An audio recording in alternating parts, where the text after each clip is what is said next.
Isso foi só? Alô? Alô? Foi só para ajustar os microfones. Agora sim, bom dia. Amém.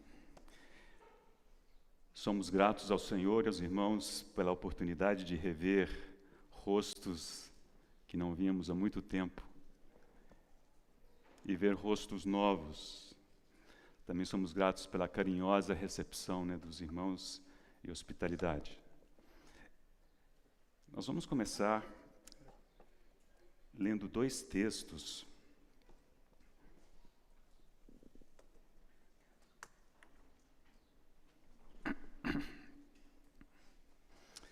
No livro de Apocalipse,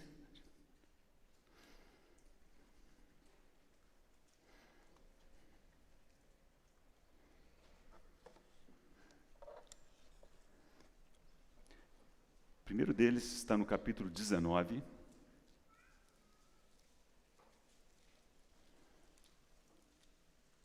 Apocalipse, capítulo 19.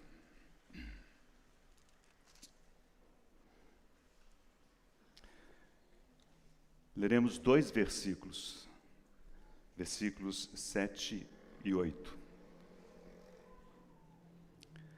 Alegremo-nos, exultemos e demos-lhe glória, porque são chegadas as bodas do Cordeiro, cuja esposa a si mesma já se ataviou, pois foi-lhe dado vestir-se de linho finíssimo, resplandecente e puro, porque o linho finíssimo são os atos de justiça dos santos.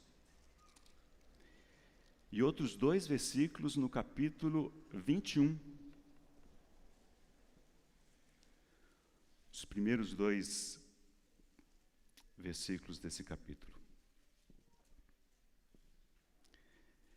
Vi novo céu e nova terra, pois o primeiro céu e a primeira terra passaram e o mar já não existe. Vi também a cidade santa, a nova Jerusalém, que descia do céu, da parte de Deus, ataviada como noiva, adornada para o seu esposo. Querido Pai, nós somos gratos a Ti por essa manhã. Senhor, obrigado pelo descanso da noite. Obrigado, Senhor, por Tuas misericórdias terem se renovado sobre nós nessa manhã. E essa é a nossa expectativa, Senhor, de que o Senhor continue lidando conosco.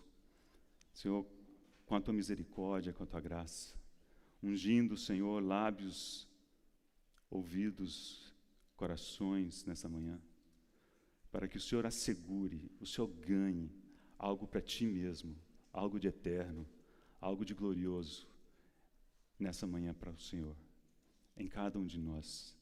Senhor, oramos para que o tempo seja adequado, o ambiente seja adequado e que a Tua palavra prospere para a glória do Senhor. Em nome de Jesus oramos.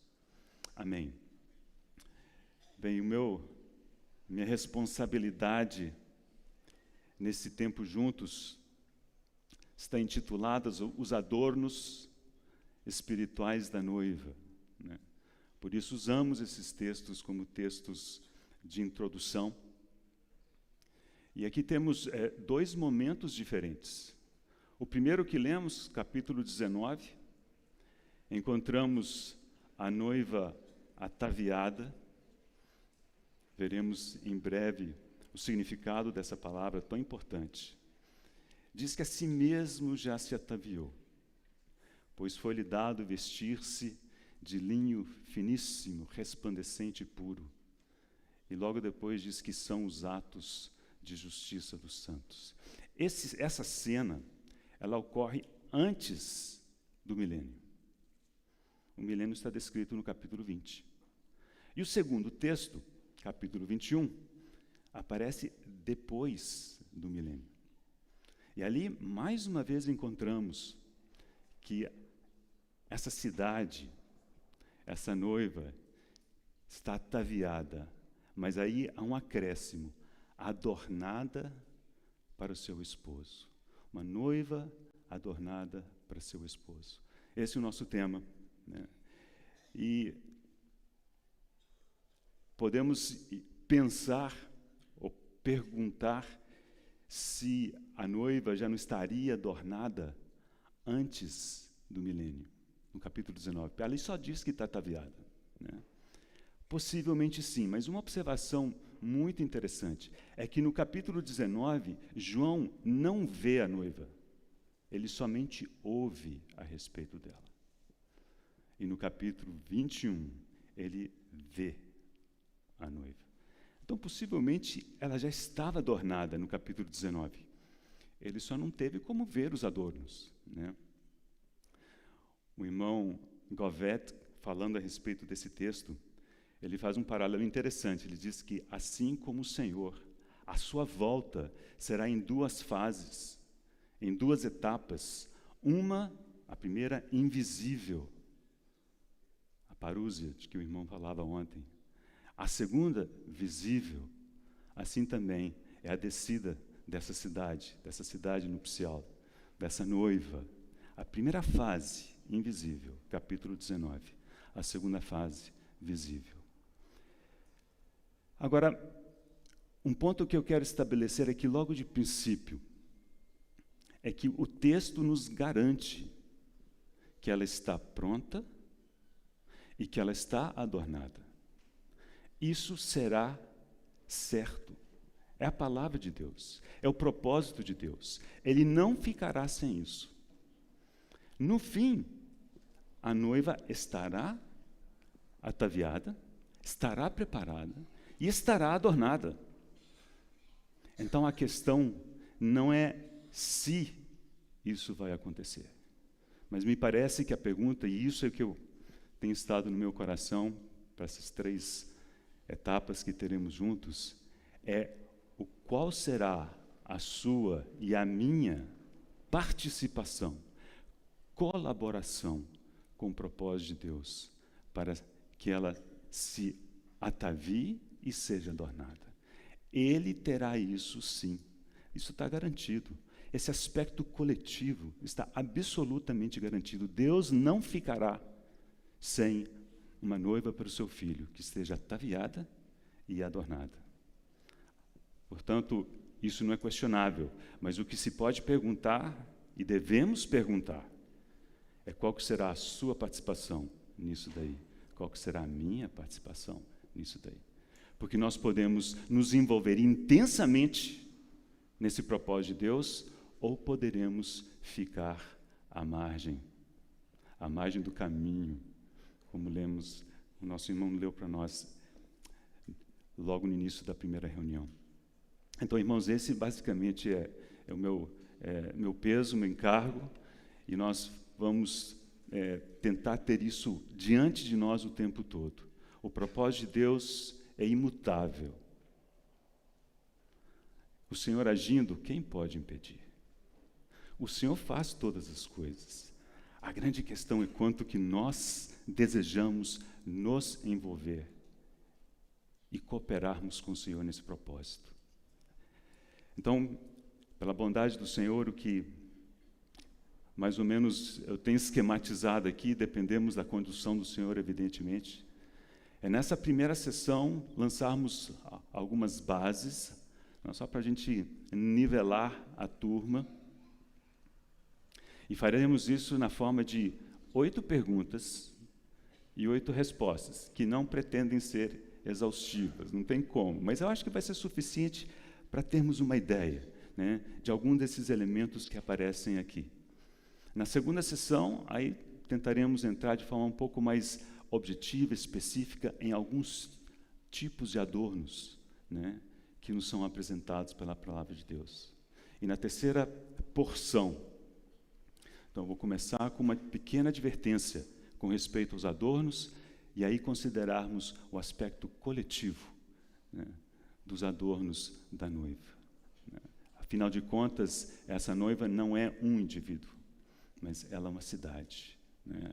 Ela é alguma coisa corporativa. Então, vamos começar com as perguntas. A primeira que podemos fazer é, bom, o que é essa Nova Jerusalém, né? As denominações que encontramos no Novo Testamento, aqui no capítulo 21, no versículo 2, fala de a Nova Jerusalém. Penso eu que o texto começou dizendo novo céu, nova terra, né? Diz que o primeiro céu, a primeira terra já não existem. Então, para manter essa linha, ele diz a Nova Jerusalém. Porque a antiga, a primeira Jerusalém, é a Jerusalém terrena, a que conhecemos, né? A que está em conflito hoje. Mas temos outras expressões, em Gálatas capítulo 4, ela diz que é a Jerusalém lá de cima, né? A Jerusalém lá de cima contrastando com a Jerusalém aqui de baixo, né? Mas aponta na mesma direção. E Hebreus capítulo 12 fala da Jerusalém celestial. É um texto que vamos ver agora. Vamos ver esse texto juntos. Hebreus capítulo 12.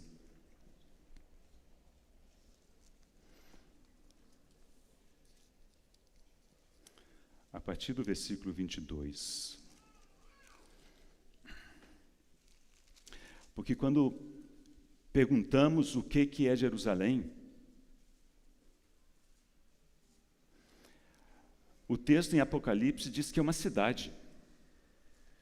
Mas o mesmo texto em Apocalipse diz que é a noiva, a esposa do Cordeiro. O Senhor não vai casar com uma cidade do jeito que a gente conhece, né? Mas se observarmos o capítulo 21, o capítulo 21 não nos dá muitas dicas de pessoas, né, de quem compõe efetivamente essa cidade, né? Mas isso nós temos, penso eu, aqui nesse capítulo 12 de Hebreus, vamos ler, a partir do versículo 22. Mas tendes chegado ao Monte Sião. Monte Sião é um lugar.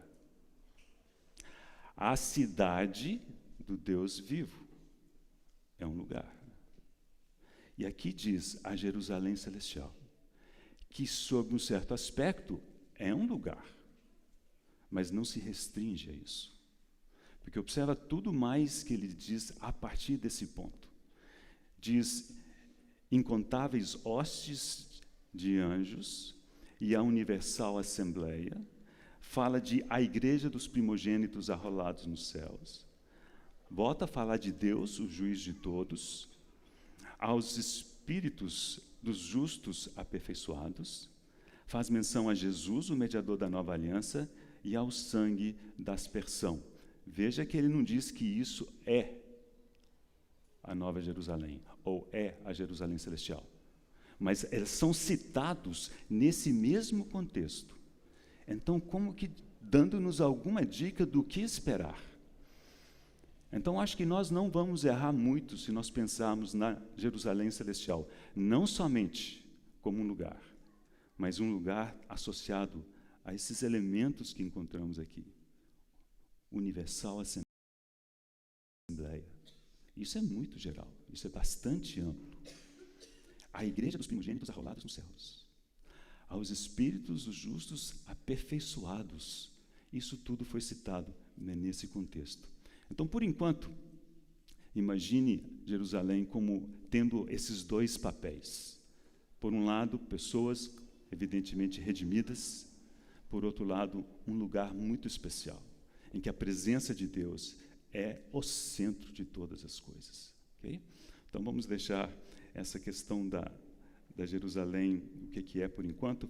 Deixa eu terminar isso com uma citação. Essa citação é do irmão Austin Sparks. Ele tem um livretinho que nada mais é do que acho que me parece um conjunto de 4 mensagens que está intitulado A Construção da Nova Jerusalém. Ali ele diz assim: a Jerusalém celestial, ao final, será a manifestação de um caminhar no Espírito que foi aperfeiçoado. Somos chamados para essa caminhada em direção a essa cidade, que atualmente está em processo oculto de formação. Olha que frase importante. Processo oculto de formação, ou seja, está em formação, mas de alguma maneira aquilo está como que velado a nós, escondido dos nossos olhos.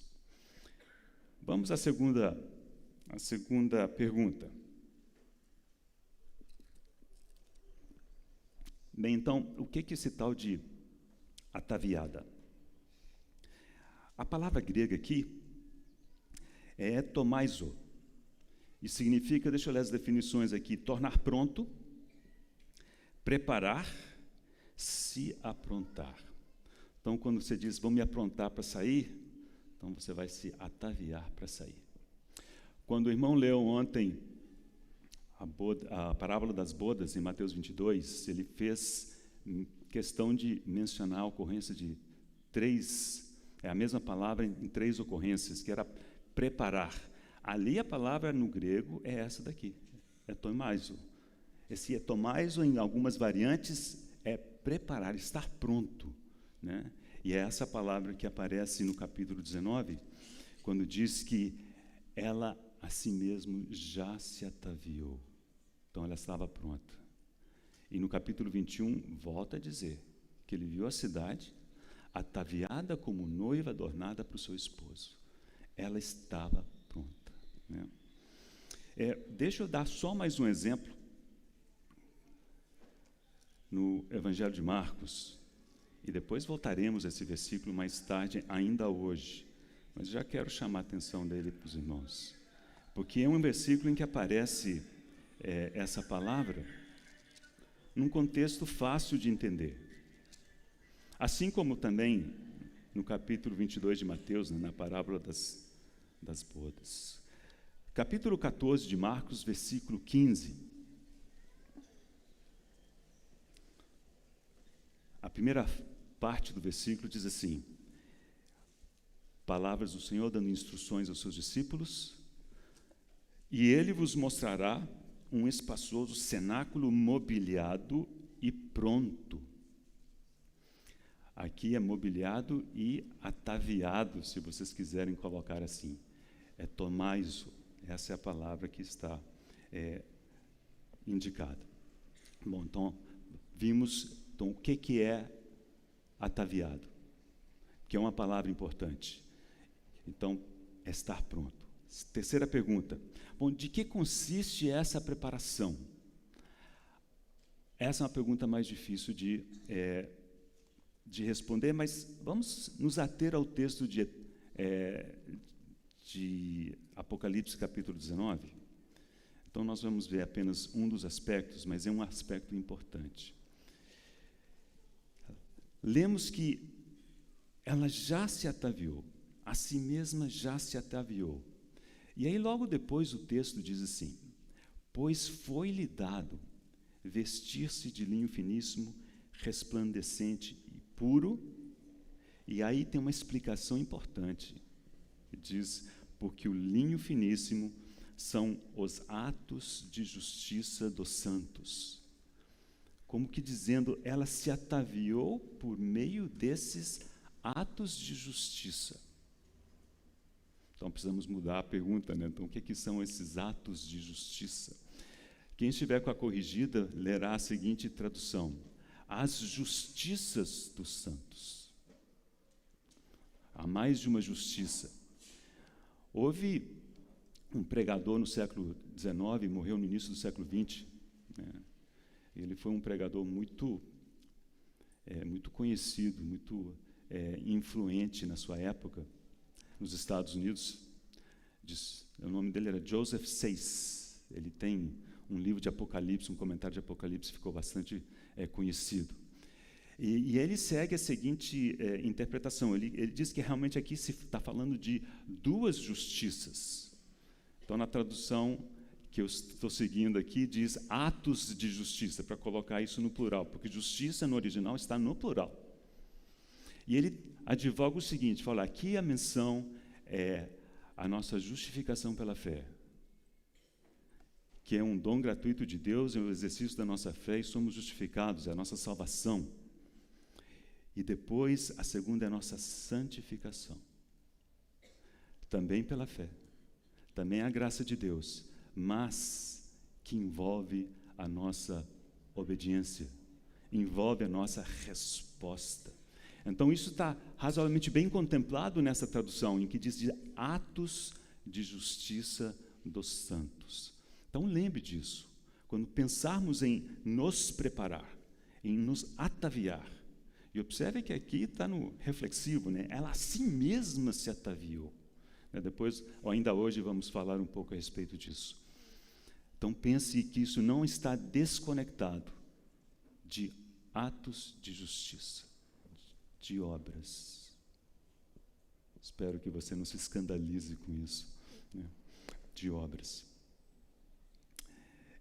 Falando de santificação, em 1 Tessalonicenses capítulo 5, mais para o final do capítulo, versículo 23, lemos que o mesmo Deus da paz, Ele vos santifique em tudo, e o vosso espírito, alma e corpo sejam conservados, íntegros e irrepreensíveis na vinda do Senhor Jesus Cristo. E logo depois ele diz, versículo 24, fiel é quem vos ama, quem vos chama, o qual também o fará. Então, se por um lado vemos que a noiva a si mesma se ataviou, esse versículo nos lembra que Deus é fiel e Ele fará isso. Quem chama, santifica. Então, deixa eu ler um parágrafo que eu achei tão bonito. Esse parágrafo é do Griffith Thomas, que foi um ministro da Igreja Anglicana também, do século XIX até o comecinho do século XX. Ele tem vários livros. Ele foi um dos fundadores do Seminário Teológico de Dallas. Ele tem um livro a respeito das orações de Paulo, do apóstolo Paulo. E esse parágrafo sai de lá, né? E ele está comentando esse versículo, né, de 1 Tessalonicenses capítulo 5. Veja o que ele diz. É bom e necessário que de tempos em tempos consideremos a santidade do ponto de vista humano, a fim de vermos o nosso dever e responsabilidade, mas é igualmente essencial e importante que também consideremos a santidade, como na passagem diante de nós, referindo-se a 1 Tessalonicenses 5, do ponto de vista de Deus, a fim de mantermos em mente as gloriosas realidades da fidelidade de Deus, do poder de Deus e da graça de Deus. Veja como ele termina esse parágrafo.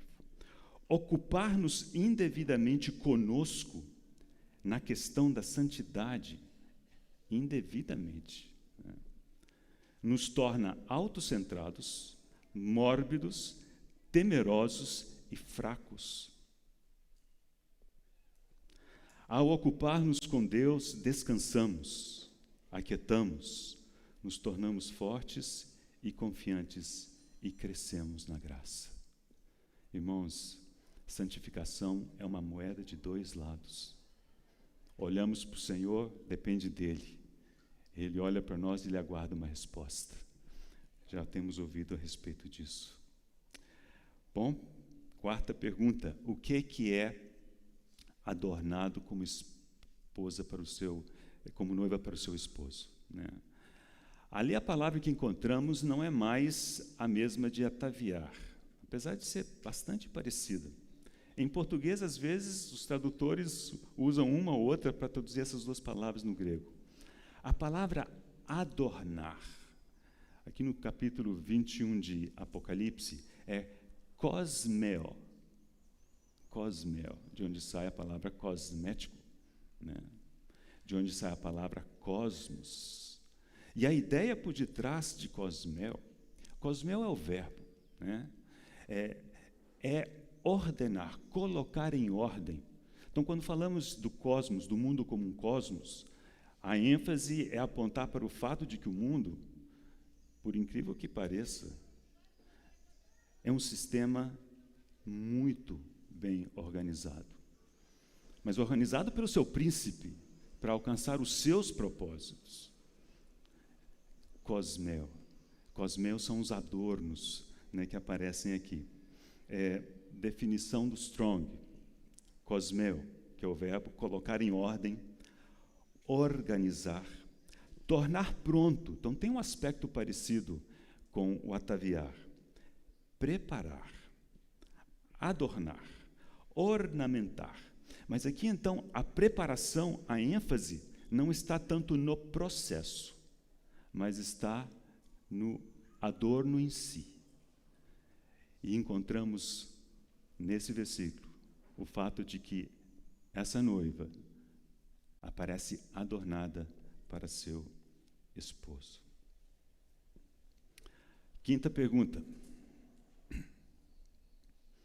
quando é que isso acontece? Porque a gente pode imaginar que, bom, isso lá vai lá para o final, né? Lá perto, pouco antes do milênio aparece, né? Porque lá ela já apareceu adornada. Mas, irmãos, não é isso. Observaram aquele texto que lemos em Hebreus capítulo 12.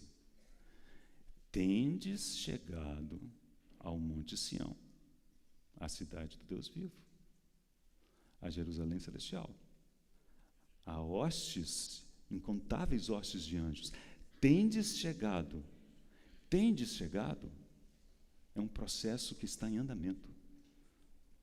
Então, esse se chegar a Jerusalém celestial é um processo que já era verdade no primeiro século.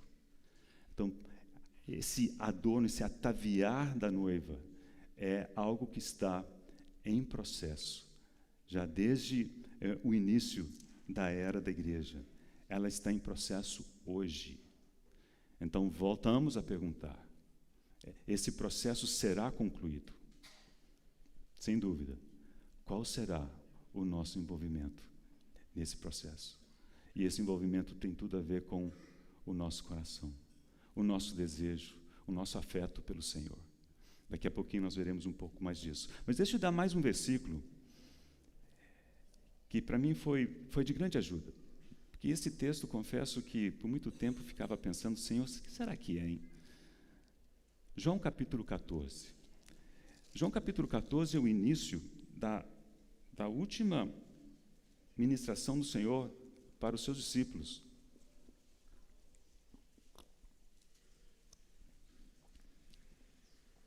O Senhor estava literalmente se despedindo dos seus discípulos nessa ocasião. O Senhor seria crucificado poucas horas depois. E o capítulo 14 começa assim: não se turbe o vosso coração, credes em Deus? Crede também em mim. Preste atenção agora. Na casa do meu Pai há muitas moradas. Se assim não fora, eu vou-lo teria dito, pois vou preparar-vos lugar. Mas, Senhor, já não tinha morada? Já não tinha tantas moradas? O Senhor vai ainda fazer mais? Está faltando? É isso? Aí nós precisamos lembrar, irmãos, que a Nova Jerusalém não é somente um lugar. Envolve pessoas. O Senhor ir preparar lugar, no contexto da Nova Jerusalém, tanto se aplica ao local quanto às pessoas. Então, esse vou preparar-vos lugar, quase que a gente poderia ler da seguinte maneira: eu vou preparar vocês para o lugar. Percebe? Pois vou preparar-vos lugar. E quando eu for e vos preparar lugar, voltarei e vos receberei para mim mesmo, para que onde eu estou, estejais vós também. Se vocês continuarem lendo o capítulo 21 de Apocalipse, vocês vão encontrar essa união tão bela, né? Deus, Cristo, no centro de todas as coisas, naquele contexto da Nova Jerusalém. Então, o processo de adorno, o processo de atavio é algo que está em avanço, em operação. Como Austin Sparks disse, processo oculto de preparação, mas não se engane, ele está acontecendo. Não se engane, ele está breves a terminar. A pergunta é: você vai participar disso ou não? Essa é a questão. Irmãos, prossigamos. Sexta pergunta: qual que é a necessidade dos adornos? Parou para pensar, para que adorno então? Mas nós temos uma dica. capítulo 21, nos diz que ela foi adornada para o seu esposo. Não há outra razão para adornar que não seja desejar agradar ao esposo. Que ele veja, ele contemple a noiva e se sinta satisfeito. Que ele contemple o penoso trabalho da sua alma e fique satisfeito. Irmãos, se isso não for suficiente para cativar o nosso coração e nos levar prostrados e dizer, Senhor, eu quero de todo jeito participar disso, então não sei o que lhe dizer. Uma noiva desinteressada, fria, possivelmente nem estressa em se preparar, em se ataviar, em se adornar, mas a noiva que deseja agradar o seu esposo fará isso não para si, mas para ele. E essa é a realidade da Nova Jerusalém, ataviada como noiva, adornada para o seu esposo. Como isso sonda o nosso coração, né, irmãos? Será que nós temos esse desejo, essa ânsia por sermos adornados para Ele? Para que Ele, ao nos contemplar, se sinta satisfeito? Agora, um ponto importante que nós vamos gastar um pouquinho mais de tempo, a minha 7ª pergunta é: quem é que atavia? Mas eu já dei algumas dicas para os irmãos, né? Já dei algumas. Quem é que atavia? No capítulo 19, vimos que tem aquela expressão tão importante que diz: a si mesma já se ataviou. Então, por um aspecto, de um ponto de vista, essa peteca está na quadra da noiva. Mas não podemos parar ali, né?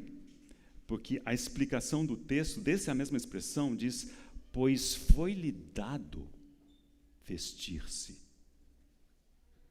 Então, é alguma coisa que é uma resposta dela a alguma ação que havia sido feita para com ela. Então, como se alguém lhe oferecesse vestidos. Naquele contexto, os vestidos são os atos de justiça. E ela simplesmente os tomou e os vestiu. E ao fazer isso, ela se ataviou. O ataviar nunca começa com a noiva. Isso precisa ficar claro. Mas o desejo da noiva, a resposta da noiva, a obediência da noiva é parte integral desse processo. Irmãos, vamos voltar a Mateus capítulo 22. Aquela mesma parábola, mas nós vamos aproveitar um pedacinho mais adiante dela. Vamos ler a parábola toda a partir do versículo 1. Mateus capítulo 22. De novo entrou Jesus a falar por parábolas, dizendo-lhes: o reino dos céus é semelhante a um rei que celebrou as bodas do seu filho. Então enviou os seus servos a chamar os convidados para as bodas, mas estes não quiseram vir. Olha a atitude dessas pessoas, irmãos. Indiferença. Não quiseram vir. Enviou ainda outros servos com esta ordem: dizei aos convidados: eis que já preparei o meu banquete. Quem preparou? O rei preparou. Os meus bois e cevados já foram abatidos, e tudo está pronto, tudo está ataviado. Vinde para as bodas. Eles, porém, não se importaram e se foram, um para o seu campo, outro para o seu negócio, ênfase no seu campo, seu negócio. Ao contrário do Senhor Jesus Cristo, que disse que lhe competia, lhe cabia estar envolvido com os negócios do seu pai. Os negócios não eram dele, eram do seu pai. Mas aqui, eles estão envolvidos e ocupados e distraídos com seu campo, seu negócio. E outros, agarrando os servos, os maltrataram e mataram. O rei ficou irado E enviando suas tropas, exterminou aqueles assassinos e lhes incendiou a cidade. Quando eu vi esse incendiou, que eu fiquei lembrando de tantos fogos Brasil afora, Senhor, quase como se eu estivesse incendiando esse planeta aos poucos. Lhes incendiou a cidade.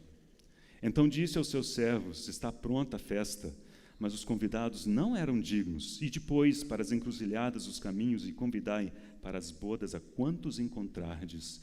E saindo aqueles servos pelas estradas, reuniram todos os que encontraram, maus e bons, a graça de Deus, irmãos, maus e bons. Pelas obras, ninguém é salvo. É tudo graça de Deus. E a sala do banquete ficou repleta de convidados. Entrando, porém, o rei para ver os que estavam à mesa, notou ali um homem que não trazia veste nupcial. E perguntou-lhe: amigo, como entraste aqui sem veste nupcial? E ele emudeceu. Então ordenou o rei aos serventes: amarrai os pés e mãos e lançai para fora, nas trevas. Ali haverá choro e ranger de dentes. Aqui o objetivo não é explicar a parábola, mas é chamar a atenção para o seguinte fato. Dizem os entendidos,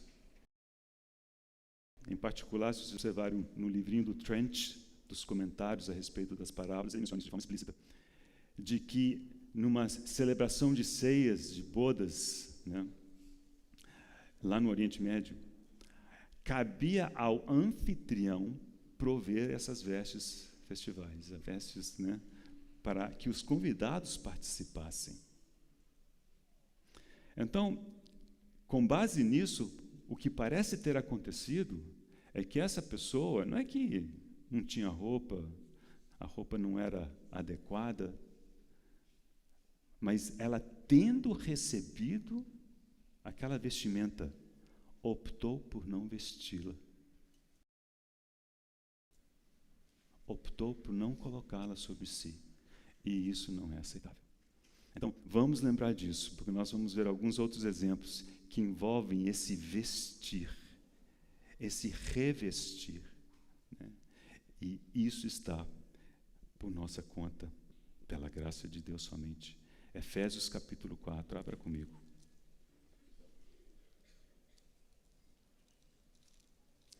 Parece-me que esse texto nos ajuda a entender o que está por detrás desse mecanismo.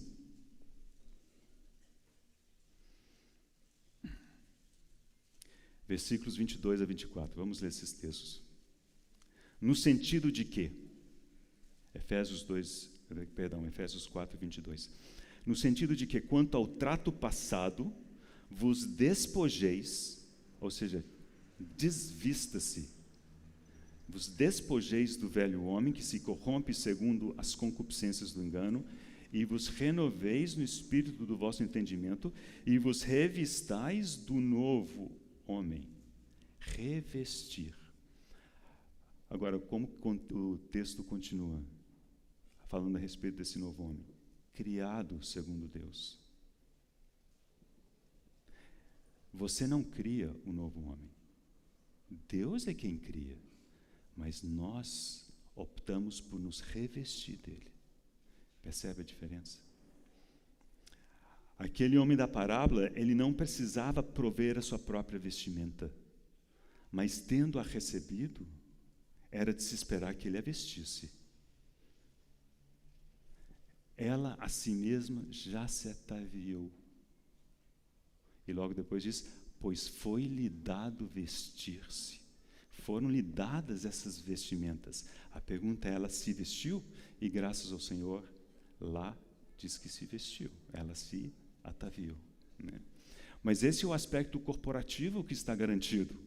O que não necessariamente está garantida é a sua participação e a minha participação nisso. Porque isso passa pela nossa vontade.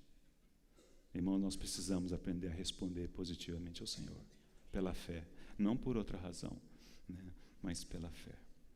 Graças a Deus.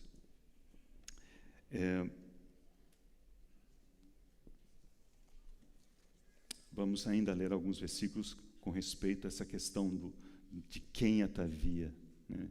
A origem dos adornos Vamos a um texto muito bonito, é o Salmo 45. Lindo esse texto. 45. Leremos apenas um versículo.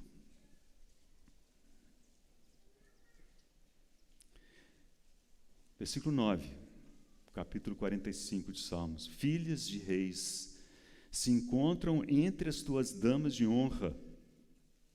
À tua direita está a rainha adornada de ouro finíssimo de Ofir.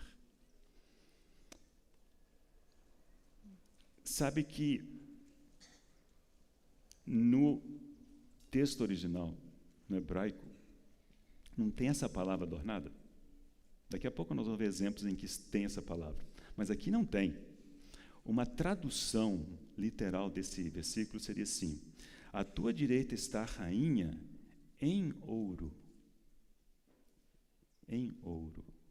Ou quase que de ouro finíssimo de Ofir. E os tradutores, para tentar tornar o texto mais, talvez, compreensivelmente, vão colocar adornada. Mas aqui é como se a própria rainha fosse de ouro. Mas se você olhar lá em Apocalipse 21, diz que a cidade era de ouro. Então não é problema nenhum, né, a rainha ser de ouro. E o ouro sempre nos fala, irmãos, da natureza de Deus. Você não pode criar um novo homem, você também não pode gerar ouro. Ele nos dado gratuitamente, por causa da obra do Senhor. A questão é se nós vamos cooperar com o Senhor e vestir aquilo que nos é fornecido. Ezequiel, um texto belíssimo no que diz respeito a adorno, e aqui encontramos, sim, o verbo adar, em, sei lá se diz, depois vocês perguntam para o Luiz Felipe, como é que fala isso em hebraico. Aqui, sim, encontramos o adorno, a palavra, aliás, mais de uma vez, Ezequiel capítulo 16.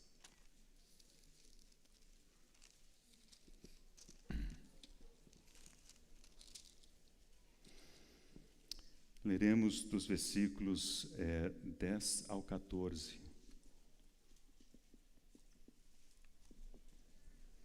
Ezequiel capítulo 16. Deus falando com Israel. Preste atenção agora. Também te adornei. A palavra adar aparece aí, adornei. Com enfeites, e te pus braceletes nas mãos e colar à roda do teu pescoço. Coloquei-te um pendente no nariz, arrecadas nas orelhas e linda coroa na cabeça. Assim fostes ornada, é a mesma palavra, adá. Assim fostes ornada de ouro e prata. O teu vestido, olha a menção a vestido. Toda vez que vocês virem vestido, vocês lembram que é algo que a gente tem que vestir. Conduta, procedimento, atitude, resposta, isso tudo está envolvido no tomar o vestido, vestir. O teu vestido era de linho fino, de seda e de bordados. Nutriste-te de flor de farinha, de mel, de azeite, eras formosa em extremo e chegaste a ser rainha. Correu a tua fama entre as nações por causa da tua formosura, pois era perfeita. Agora veja o porquê. A razão não é outra, senão essa daqui, por causa da minha glória que eu pusera em ti, diz o Senhor. Irmãos, o adornar é Deus colocar a sua glória em nós. Quando João descreve a cena da Jerusalém que descia do céu, a qual tem a glória de Deus. Nós vamos falar disso pela bondade do Senhor na última mensagem, voltaremos a isso. Existe uma figura muito bonita que acho que vai nos ajudar, porque é uma cena que a gente conhece, né? Aquele momento em que o servo de Abraão vai buscar noiva, esposa para Isaque. Gênesis capítulo 24. Abra comigo, gostaria de chamar sua atenção para 2 versículos aqui. A história é muito bonita, mas nós não temos como passar por ela, então vou só chamar a atenção para 2 versículos. É consenso de que se trata de uma história. É claro que ela ocorreu, né? E é por isso que ela pode ser um tipo. Todo tipo é algo que existiu, mas que aponta para alguma coisa superior. E o tipo aqui é do Espírito Santo buscando, formando, trazendo uma noiva para Isaque. A história os irmãos lembram? E aqui o foco são os adornos que o servo de Abraão deu para a noiva. Veja o versículo 47. Então ainda está mais ou menos no início da história, né? E ele relatando e diz: daí lhe perguntei, de quem és filha? Ela respondeu: filha de Betuel, filho de Naor e Milca. Então lhe pus. O sujeito dessa frase é o servo de Abraão, que tipifica o Espírito Santo. Por isso o nome dele não é citado nesse capítulo, apesar de que sabemos quem é. Porque o Espírito Santo nunca chama atenção para si mesmo. Ele veio para glorificar a Cristo. Então ele diz aqui: então eu lhe pus o pendente no nariz e as pulseiras nas mãos. Muito parecido com o texto de Ezequiel. Então vemos aqui o protagonismo é de Deus por meio do seu Espírito. Mas não para ali, né? Versículo 52. E tendo ouvido o servo de Abraão tais palavras, ou seja, agora é uma resposta a alguma coisa que aconteceu. Não foi um monólogo do servo de Abraão. Prostrou-se em terra diante do Senhor e tirou joias de ouro e de prata e vestidos. Atenção, e os deu a Rebeca. Esse é o outro lado da moeda. Na primeira parte ele põe. Na segunda parte ele prepara e dá. Mas, irmãos, não é evidente que a expectativa é de que ela usasse aquelas joias, aqueles vestidos? É claro. Então é sempre sim. Começa com Deus, Ele faz alguma coisa, Ele quer nos envolver. A grande questão sempre é: qual é a nossa resposta? O que nós vamos fazer com essa bondade que o Senhor manifestou a nós? Ok, para encerrarmos essa questão da 7ª pergunta, a 8ª vai ser rapidinha, não preocupe, acho que eu estou dentro do tempo. Deixa eu voltar para aquele versículo de Marcos, capítulo 14. Porque com isso acho que a gente consegue mais ou menos fechar uma coisa que é um grande mistério, né, na vida cristã. Quantas e quantas e quantas vezes ouvimos essa pergunta? Bom, mas é Deus ou sou eu? Né? Explicar mistérios espirituais não é tão fácil. Então, de certa forma, a gente poderia dizer ambos.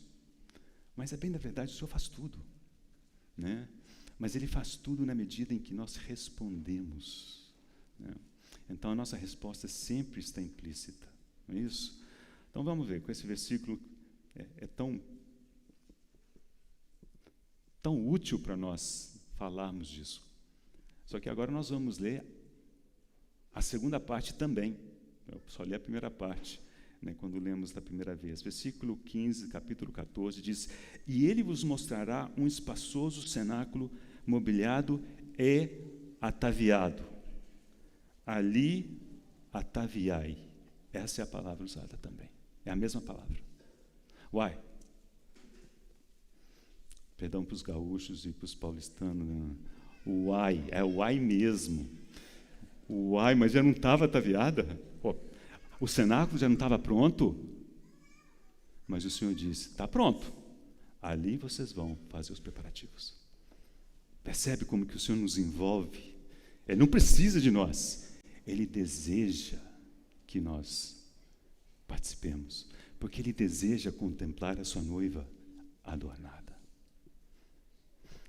Irmãos, última pergunta. Bom, então, por fim das contas, o que são esses adornos? Os exemplos serão dados amanhã, né, com a ajuda do Senhor, mas eu quero utilizar apenas 2 textos como, talvez, preparação. Nós vamos ver um texto em Timóteo, primeira epístola de Paulo a Timóteo, capítulo 2, versículo 9.